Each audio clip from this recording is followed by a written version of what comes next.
Hello everyone, I'm Ross Willoughby, the convener of AU-A2, and I will present to you an update for 2021 on the activities of Study Committee A2 and the Australian Mirror Panel AU-A2, with their focus on power transformers and reactors.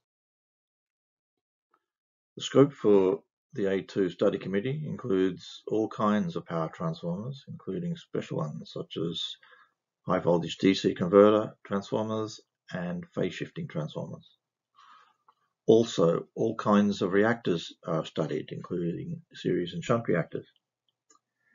In terms of their life cycle, 4 key domains are looked at: procurement, manufacture, operation, and maintenance. The main activity of the study committee this year was the virtual centennial session, where an online group discussion meeting was held on the 24th and 25th of August.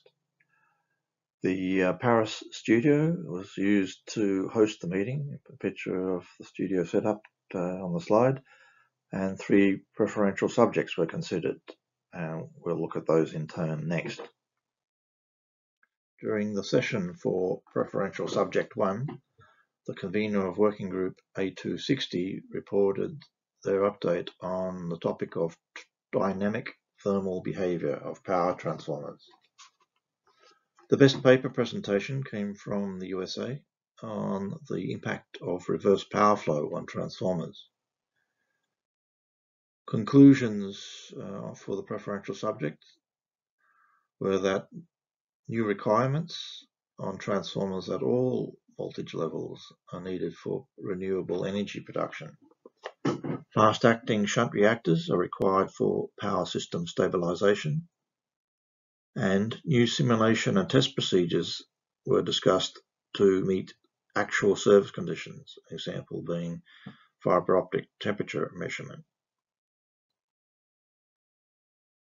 In the session for preferential subject 2, the update report from working group A2C4 54 on high frequency transformer models for non-standard waveforms was presented. The best paper presentation came from Austria on the topic verification of withstand capability for very fast transients for a 200 MVA 500 kV generator step-up transformer, verification by modelling and testing. The précis of the papers for that session are as follows. Special calculation and factory acceptance tests are required if transformer and shunt reactors are connected to GIS. In regard to impulse testing, consider testing under service conditions or try to simulate that. Consider the way the line terminals are connected. Consider the connection of external surge arresters. On the topic of partial discharge measurement, it was found that most PD measurements are performed sporadically and using on-site testing. Acoustic measurements are used to localize partial discharge when it's ascertained it exists.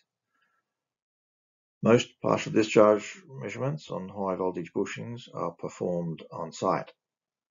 Coupled with that, for the condition assessment of HV and EHV bushings, the importance of the tan delta measurement on the C1 part of the bushing, the condenser core, has to be corrected to 20 degrees C as a basis of comparison and assessment. In the session for preferential subject 3, there were 2 updates provided. Joint Working Group A2D151 reported on their proposal for a calibration method for UHF PD detectors and measurement. Working Group A262 reported on the progress of their topic analysis of transformer reliability. The best paper presentation went to France for improving the reliability of key power transformers through prudent specification writing. And however, that paper was narrow in its context with generator transformers for nuclear power plant. However, the topic equally applies to any power transformer.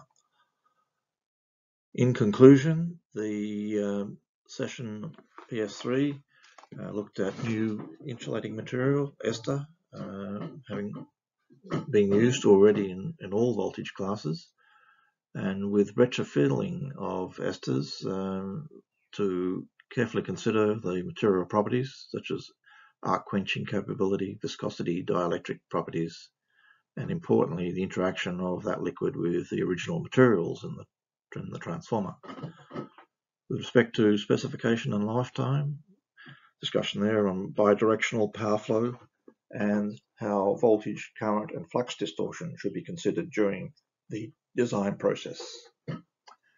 For asset management, the use of multiple data, example with DGA, should combine the uncertainty of each measurement in the methodology.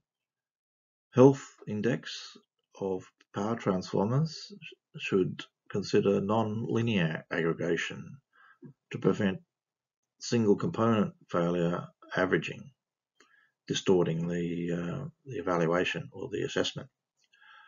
High voltage DC transformers, the aging is quite different to AC transformers. That's due to the different aging processes and of course the service stresses involved.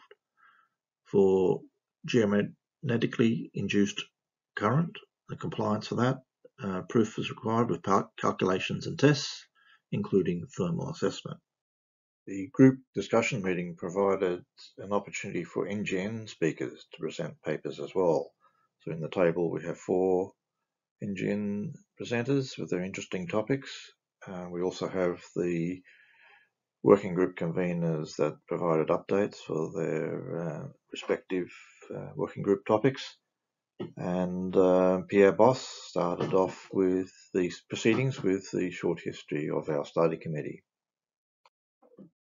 And on the subject of working groups currently active, there are 2 joint working groups, 10 working groups specific to Study Committee A2, and 1 task force. 7 Australian CIGRE members are participating either as a convener or a working group representative or as a corresponding member. Their names are highlighted in green in this table. Several Australian and New Zealand utilities also participated in the survey on transformer failure statistics. This was requested by Working Group A262, working on the subject of transformer reliability. Now, for the activities of the Australian panel, we held a webinar on the topic of transformer reliability and performance. This webinar was delivered with pre-recorded presentations over 2 half days on the 18th and 20th of May, and finished with a 3-hour online question time to the expert panel on the 26th of May. The topics align with the study committee's current focus on transformer reliability. 11 speakers provided delegates with diverse presentations, ranging on prudent specification, site testing, site refurbishment, and new technology. Dan Martin provided an update on the working group that is already active on transformer reliability. Clearly, this topic has high relevance to the Australian power industry. The likely 2021 deliverables comprise 2 technical brochures and 2 reference papers. However, these may slip over to 2022, given it is already late November and they are not yet approved for publication. The reference papers on the condition of solid insulation after factory processing and at the end of life are of special interest to the Australian power industry and current research. The technical brochures scheduled for 2022 include work on transformer sound levels, life extension, losses and efficiency, the effects of DC magnetisation, and lastly on the topic of site installation, pre-commissioning and trial operation. Study Committee A2 has developed a comprehensive green book on transformer procurement. It is based around the trilogy of technical brochures 528, 529 and 530 that discussed and focused on specification, conducting design reviews, and assessing the capability of a factory. The Green Book encompasses the whole procurement process by adding to those topics consideration for design, manufacture, and factory test aspects, as well as transportation, site installation, and trial operation. Some chapters have already been submitted to the publisher, Springer Verlag, so it's getting close to finalising.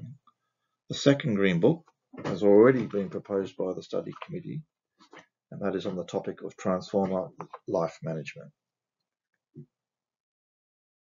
And now looking ahead to future events in 2022, the Transformer One-Day Workshop will return as a face-to-face workshop that is scheduled for Monday, the 4th of April, immediately ahead of TechCon held in Melbourne. Later in the year, the Paris session will have the study committee meeting in closed and open sessions, and the poster sessions should be held at that time as well. In 2023, and March or April of that year, coinciding with TechCon, and depending on the timing of that, another Transformer One-Day Workshop will be held. Later, October 2023, A2 Colloquium and Study Committee meeting will be held in Split in Croatia. Well, that concludes my presentation. It also concludes my term as convener of the panel, AUA2. So I'm pleased to announce the incoming convener will be Matt Gibson, Matt working with Ausgrid in Sydney. Thank you for your attention. Cheers.